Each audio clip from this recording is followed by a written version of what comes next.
Hello, beautiful souls, and welcome back to I Care About You, a space for honest conversations about healing, self-love, and becoming more of who you really, truly are. I'm your host, JulianaJ, and I'm so grateful that you're here today. Today, I'm doing this podcast on my couch for those of you who are watching this.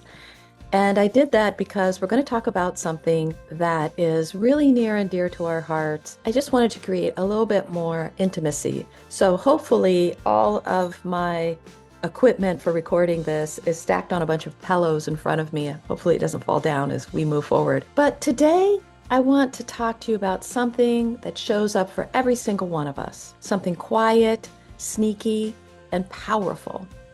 It's our beliefs. Some people call it our belief system. Some people call it our internal idea of how society is and how we navigate within that. But it's just our beliefs, not the conscious kind like, I believe that pineapple should belong on pizza, or I believe in climate change, or I believe in a certain dogma or religious view. Not those. I mean the deeper, deeper beliefs that we have. The ones that whisper in our head when we are trying something new. The ones that tell us who you are, and more importantly, who you are not. Today's episode is called What If It's Just a Belief, and how our stories can hold us back. So let's breathe and dive in. I want to start with a story of just the power of belief. Years ago, someone told me that I was too emotional to be a leader. And even though I pushed past this outwardly, I built programs, I climbed a corporate ladder, I led teams, I made moves, I created strategies. That sentence, I'm too emotional to lead, really stuck with me. When I hit a challenge or wanted to dream bigger, a little voice inside me would go, careful, you're a little too sensitive. You're not built for that. You're going to take it hard if somebody doesn't like what you're doing, so maybe you shouldn't do that. It wasn't just what the person had said to me, but I internalized that and it became a belief that I'm just too sensitive to be part of the regular world, to be out there, to be dreaming big and doing big things. And you know what the scariest part of all of this is that I truly believed it about myself. I never questioned it. And it just became this sort of subconscious belief that governed and has governed my life since I was very young. So here's the thing. Our beliefs can be inherited, absorbed, or born from a painful moment. They can masquerade as truths. And when they go unchecked, they shape who we are and the decisions that we make. So let me ask you something. What do you believe about yourself that might not be true? If you have to pause this recording to write down a few things, please do, because it would be important to look over those thoughts now and again as we roll through this podcast. So how are beliefs barriers? Beliefs are like filters. They color the way we see the world, the way we see ourselves. They color the decisions that we make and the things we decide to do. If you believe, I'm not creative, you might never pick up a brush or write a poem or learn to sing or anything that you feel is artistic in nature or creative. If you believe, I'm hard to love, you might settle for a relationship that doesn't honor you. You might settle for people who aren't lifting you up. You might settle for relationships that aren't really what you want, and you end up being unhappy. If you believe people just don't succeed, you might stop before you even start. It becomes a self-fulfilling prophecy. These beliefs create invisible walls. We think we are being realistic, but really we're just protecting ourselves from disappointment, from rejection, from the risk of dreaming. And you know what? Beliefs are a form of a survival tool. They help us make sense of the chaos. They help us look out for true and real dangers. But if they no longer serve your growth, they become cages. Recently, somebody said to me, If you're always decorating your cage, you won't be able to step outside of it. Meaning that if you are always putting energy to the cages that you've created to yourself, you will never be able to break free from them. So take a moment. What beliefs are really holding you back? And sometimes it's not so obvious. I mean, for me, it took a long time to realize that I had defined myself as this sensitive, overly sensitive, breakable person who wasn't capable of doing big things because I just wasn't strong enough. In case you're struggling with what your beliefs, your limiting beliefs might be, which a lot of us are because they're so subconscious, they're buried down so deep, we don't even necessarily know that we're feeling them or using them to govern our lives. So let's talk about a few common limiting beliefs. This is what I've heard from coaching clients, podcast listeners, and honestly, my own brain. Have any of you ever thought, I have to do it perfectly or not at all? If I'm not perfect at all times, I don't even try because I don't want to fall short and worry about what other people think. Or I'm too old, I'm too young, I'm too late, I'm not smart enough, I'm not capable. Oh, that is a really, really common thing. And we like to let society tell us that we are too something, and then we just internalize it as the truth. Another very common one that I suffer from is I'm not smart enough. I'll never be an expert. I don't know as much as everybody else. If I rest, I'm lazy. If I take time for myself, I'm selfish, lazy. I'm not being productive. If I shine or I do something great, I'll lose people. Or a lot of us feel this way in relationships. I certainly have in all my relationships with men, is that if I really shine my true self, then they will get angry at me because I am outshining them. Because I also got into relationships that weren't the best simply because I didn't feel I was worthy of the relationships that I wanted. One of the biggest ones I hear from people all the time is that their healing has to look a certain way. They have to follow a certain path that maybe society or their family has deemed as the right path, and they never step into the spaces that they need to be in for their own personal healing. I talk about this in my book, Reasons to Live, quite a lot, in that we all find healing in different ways. Some of us find healing in very contemporary and mainstream ways with therapists or working with somebody. Others find it in a coach. Others find it in mindfulness. Others find it in playing basketball.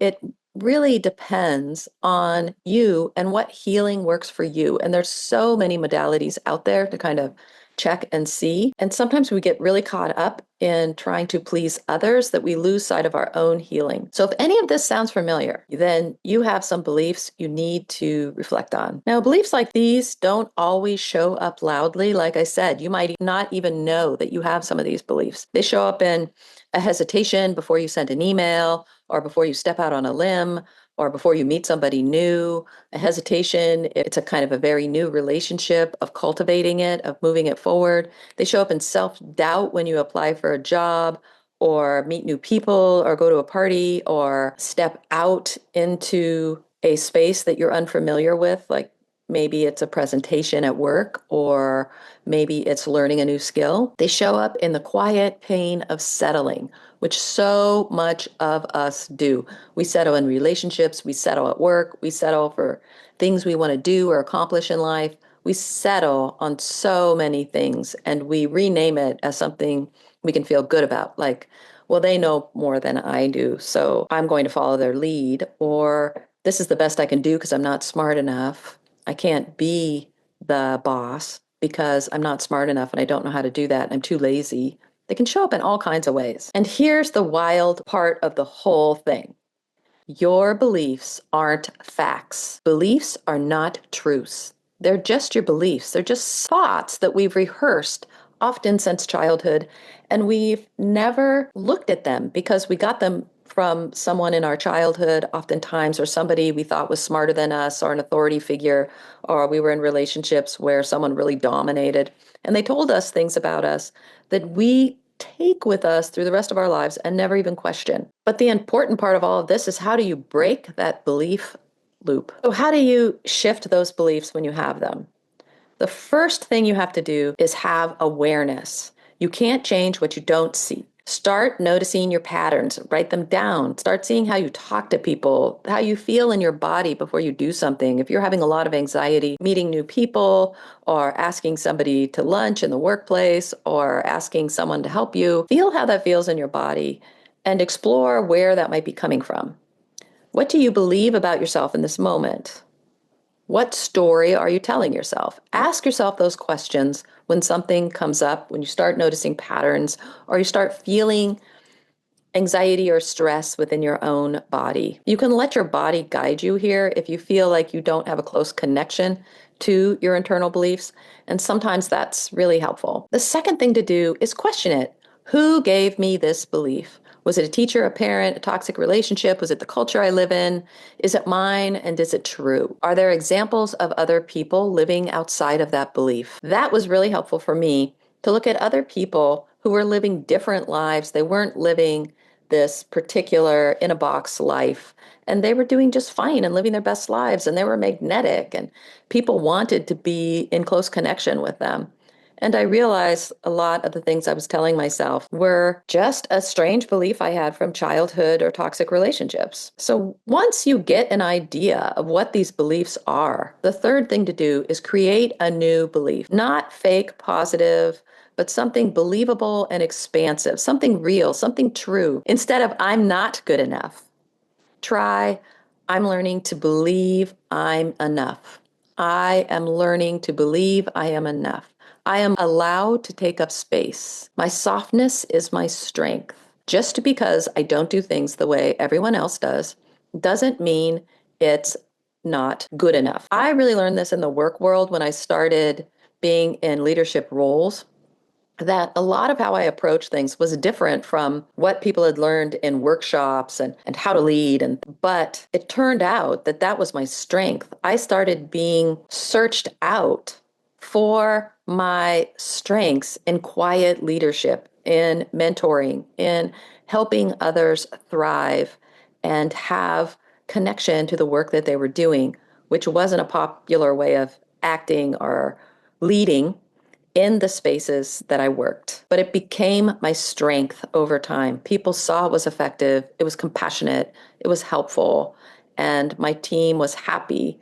And I started getting other job offers and other opportunities to work at higher levels of leadership. So that can be really powerful to just realize that you don't necessarily navigate the world like everybody else does, and that's not wrong. That can be a superpower. Instead of beating yourself up about it, start seeing it as something that is a strength.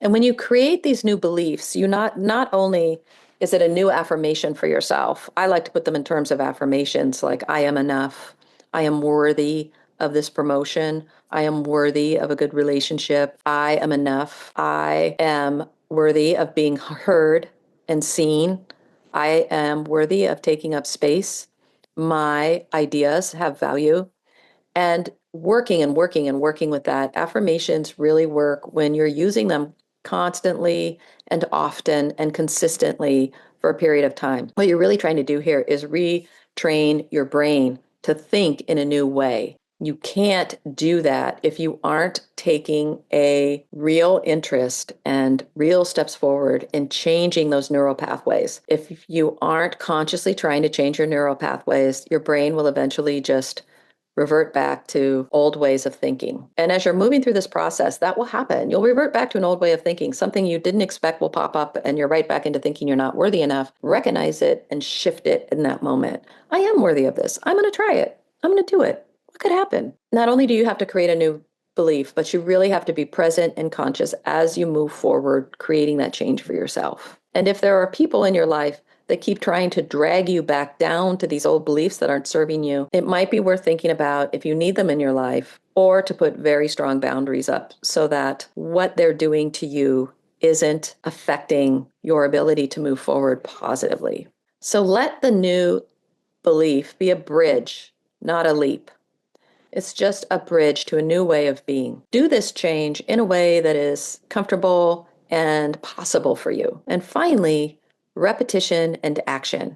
A belief is just a thought you've practiced. So practice new ones. Speak them, write them, act as if they are true, because the more you align your actions with your possibility, the more old beliefs lose their grip. So this is about your neural pathways and how you perceive things. You have to be conscious enough to notice it when it happens and shift how you react. And you won't do it every time, and it's okay. Don't beat yourself up, because if you have internal thoughts about yourself, internal beliefs like I do about needing to be perfect at all times, that belief is going to stop you from repetition and action, because you'll be worried about not doing it perfect. But I want you to know it's not going to be perfect at first, and maybe it'll never be perfect, because you know what? Life's not perfect. Perfection does not really exist. I want to leave you with some reflection and journaling prompts, just in case, to sort of help you get in the space. Place your hand on your heart where it feels good. Take a few deep breaths and really center yourself. And then ask yourself, what belief is no longer serving me?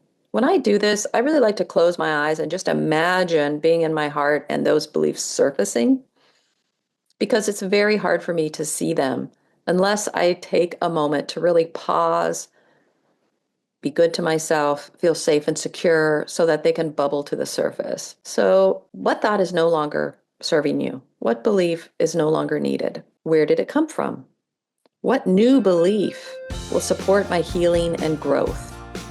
So, either journaling with these questions or doing this centering, concentrating on your heart and asking yourself these questions and then writing them down as they come up, or recording them in some way, can help you get to the bottom of what is really happening. Another thing you can do that I do often is, before I go to bed, I ask to please guide me to the beliefs that are no longer serving me and help me to see them, or anything that I'm having. Like just last night, I was like, please show me the way, because I'm kind of struggling with the decision. Please show me the way.